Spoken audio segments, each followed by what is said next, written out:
Hello, hello, hello, and welcome back to another episode of the Believe in Lions podcast. That's BLEAV right here on the Believe Network. I'm your host, as always, at Javanaugh87, Jack Kavanaugh, just here to catch you up on some things going on for the offseason for the Detroit Lions. And there's not a lot to talk about here. We do have some inside nuggets and we do have some small conversations here about Jared Goff in the local media, but isn't it nice that there's not all of this rumor behind what the Detroit Lions are going to do? The Lions picking so late in the draft, coming off such a successful season, and having Brad Holmes and Dan Campbell as the guys running things.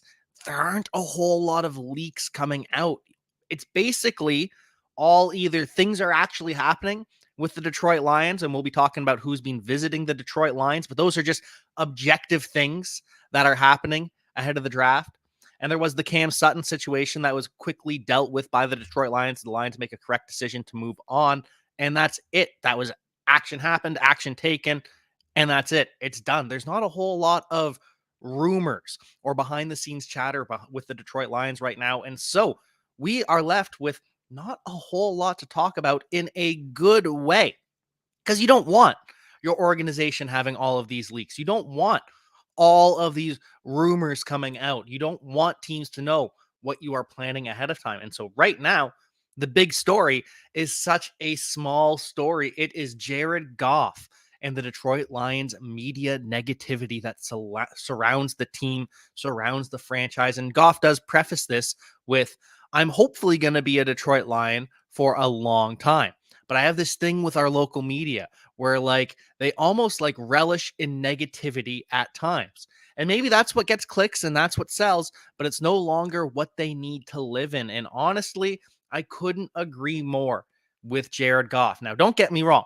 There are a lot of fantastic outlets. There is so many great people in the Detroit media, at The Athletic, at Pride of Detroit, Mike Payton over at A to Z. There are so many great people and great advocates of the Detroit Lions in Detroit media. But then there are just some talk shows. There are some outlets out there, and we're not going to pick fights. We're not going to name names, but there are a lot of people that haven't adapted to who the new Detroit Lions are. They're stuck in the past. They're stuck in the negativity. They're waiting for the bottom to fall out, and they live in the same old Lions mentality. And I will say, I honestly do think that there is more positive media in Detroit surrounding the Lions. There are more positive outlets, positive writers, positive broadcasters than negative ones. But those negative voices just get amplified and the negativity is loud.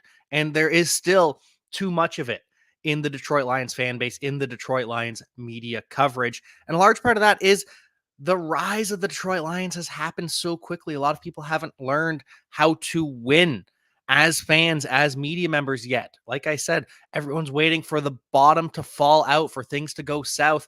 And then they can point and say, see, you didn't fool me this time. I knew this was coming. But that's no way to live as media members, as fans. And it's time to embrace the new Detroit Lions. And I think we are well on our way to that, where we can just be happy with the moves that the team is making. We can be happy with the things that are happening behind the scenes. And right now, what is there to complain about as a Detroit Lions fan? But we even saw it during the season, right? The Lions were 9-4. And I will never forget Lions being 9-4 and the negativity surrounding Aiden Hutchinson, because he had a quiet stretch without sacks at that point. And this was more fan chatter, a little bit from the media, but mostly fan chatter. And people complaining that the Lions are overrated and Aiden Hutchinson's overrated and they're not going to win real games. And they're 9-4 at the time. And it did die out during the playoff run. It was all sunshine and roses for the playoff run. Everyone was loving life. Of course they were. But then it immediately starts as soon as the loss to the 49ers happens. There is just back to that well. It's the second guessing. It's the anger. It's the frustration. And I totally get it. But it's just a lot of people get stuck in that same old Lions mentality, and that's not where we are anymore. And that is not who we are as a podcast. That's why you listen to the Believe in Lions podcast, to hear a lot of belief in the Detroit Lions, but also just an accurate representation of the Detroit Lions. So this is no shade to Jared Goff. I totally understand where he is coming from, why he said it, but I think we are headed in a new direction. But Jared Goff also admits that getting traded to the Detroit Lions was the greatest thing that ever happened to him for his career and his development as a human. And like we mentioned earlier, Jared Goff plans to be with the Detroit Lions for a long time, despite any negativity in the media. Jared Goff is going to be here for a long time, and we can all expect a contract extension for Jared Goff in the very near future. Will it happen before the draft? I kind of expected it to, and I still do expect it to happen before the draft. At the very least, I do expect it to happen before training camp. We will keep our eyes peeled on that. But what's the Jared Goff contract going to look like? Well, it's going to be a lot. No matter how you slice it, it is going to be a lot. The starting point is Kirk Cousins, $45 million a year, coming off the torn Achilles. Kirk Cousins, Patrick Mahomes, both making $45 million a year. Making less than that is Josh Allen at $43 million a year.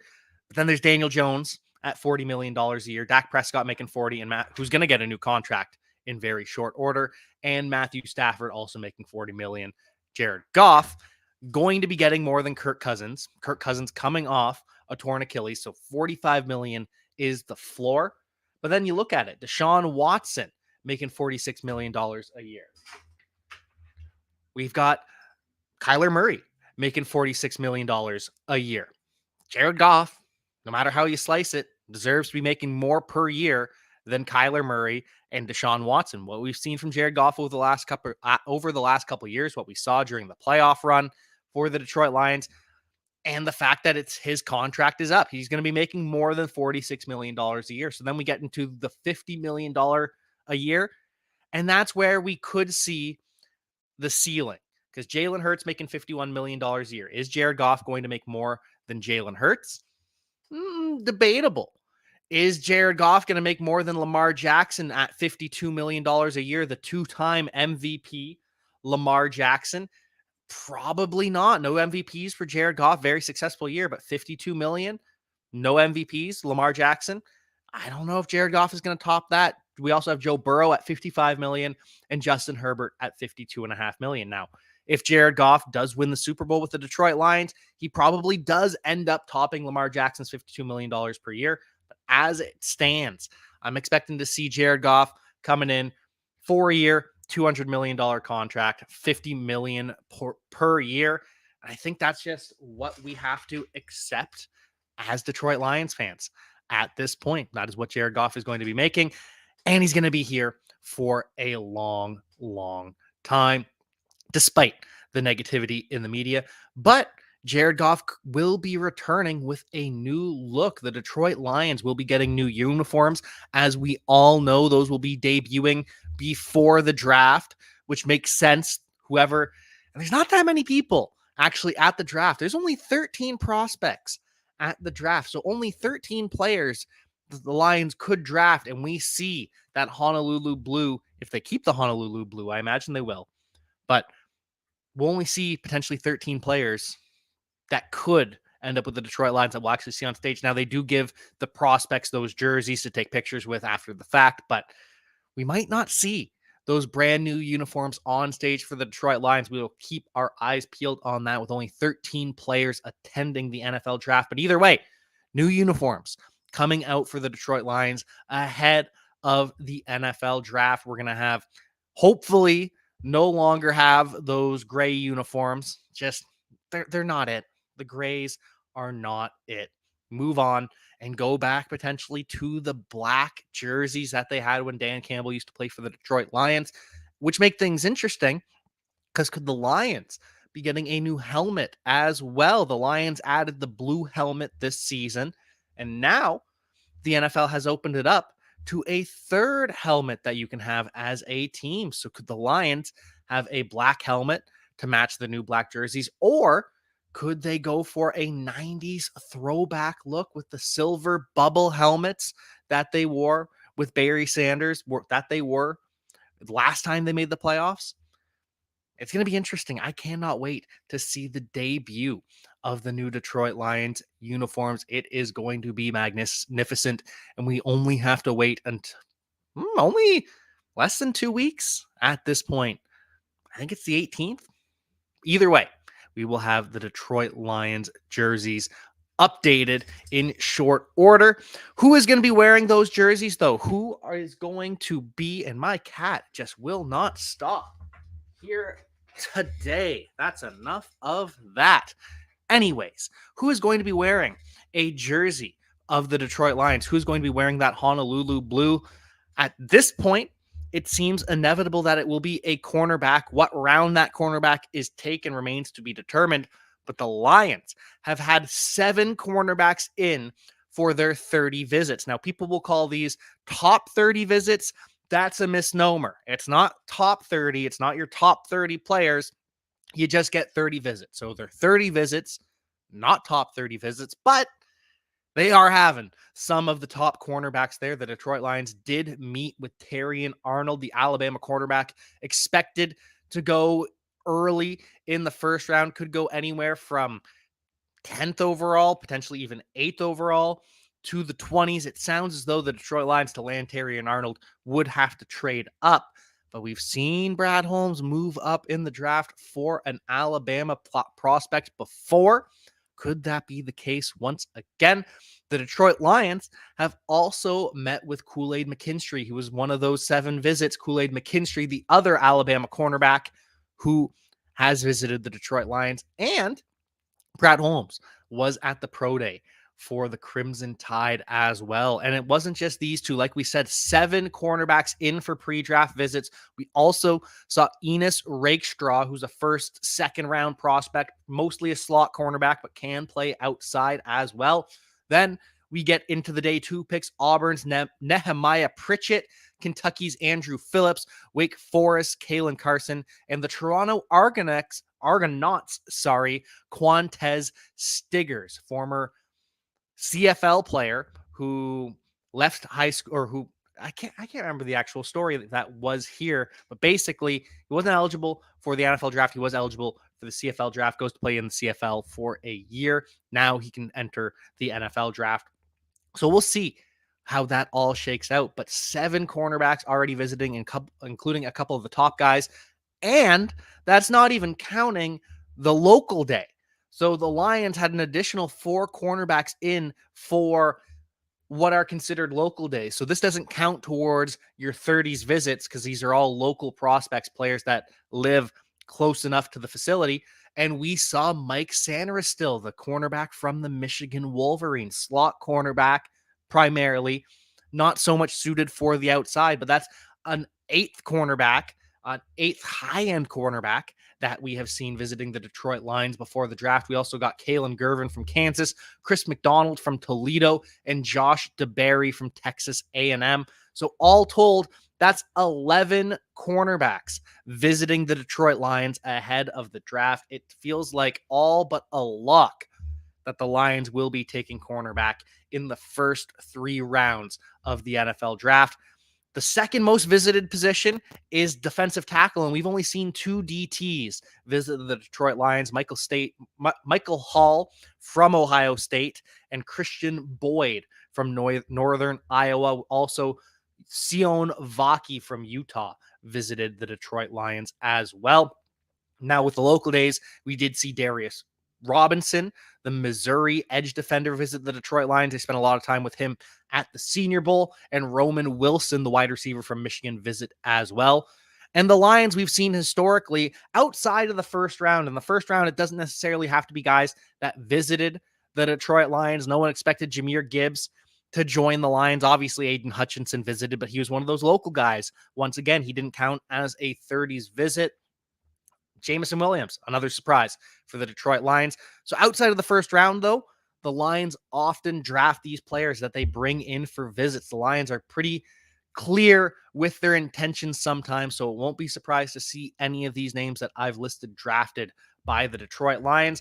But the beautiful thing is they can go best player available. While it does seem, based on their pre-draft visits, that the Lions are locked in on taking a cornerback at some point, it doesn't have to be in the first round. It can be the second round. It can be the third round. Could even be day 3 with some of the talent that we have in this draft. But I do expect the Lions to take a cornerback early. And I would also be thrilled if the Lions used the depth of this class at the wide receiver position and at the offensive line position to invest. The draft is so loaded and it is deep and top heavy that I would love to see on day 1 or day 2 the Lions take a wide receiver and an offensive lineman. So the beauty is if value falls to the Detroit Lions, they can just take whoever. If an edge defender falls because of this run on offensive linemen, because everyone needs offensive tackle, then hey, we can get a steal in the first round. But I would also just love to see with the Lions' first 3 picks go wide receiver, O-line, and cornerback in any order that you choose, just because those are such strong positions in this draft class, and they will always be positions of need. You can never have too many offensive linemen. You can never have too many cornerbacks. You can never have too many playmakers on the offense. So if the Lions in the first round, Brian Thomas is somehow still there, if the Lions trade up for Brian Thomas, just beautiful. Chef's kiss. Love it. If in the second round they go ahead and take Xavier Legette, love it. Big X receiver on the outside, can play second fiddle to Donovan Peoples-Jones early in his career at X receiver, learn the position before eventually taking over. Love it. Thrilled with that. If the Lions in the first round want to go Jackson Powers Johnson, the center / guard from Oregon, or Graham Barton, or any from Duke, or any of these other very talented interior offensive linemen, great. Love it. At some point, Kevin Zeitler and Graham Glasgow, both in their 30s, they're both going to move on from the line. So you add depth there. Can't have too many offensive linemen. So this is a great draft for the Detroit Lions and a great position to be in. They don't need any starters. You can absolutely upgrade some starters. If you want to go and add a third wide receiver to pass Donovan Peoples-Jones, fine by me. If you want to add a second edge to be ahead of Marcus Davenport, Josh Paschal, John Kaminsky, and James Houston, fine by me, though I do like that rotation that we've got there. But that's it for the starters. Then we're looking at depth. Maybe cornerback. If you want a starter ahead of Amik Robertson, great. But I think Amik Robertson's also going to compete with whoever you bring in. I think he views himself as a starter. I think the Lions view him as a starter. And I think there was potential that he could have competed with Cam Sutton anyways, had that not worked out the way that it did. So the Lions don't have any needs at starter. They can truly just go best position available, best player available. And based on how this draft is looking, I think it's going to be wide receiver, offensive line, and cornerback. Top 3 picks for the Detroit Lions. Let us know what you think. And until we get back together sometime in the near future, until there is some sort of news for the Detroit Lions, we will see you next time.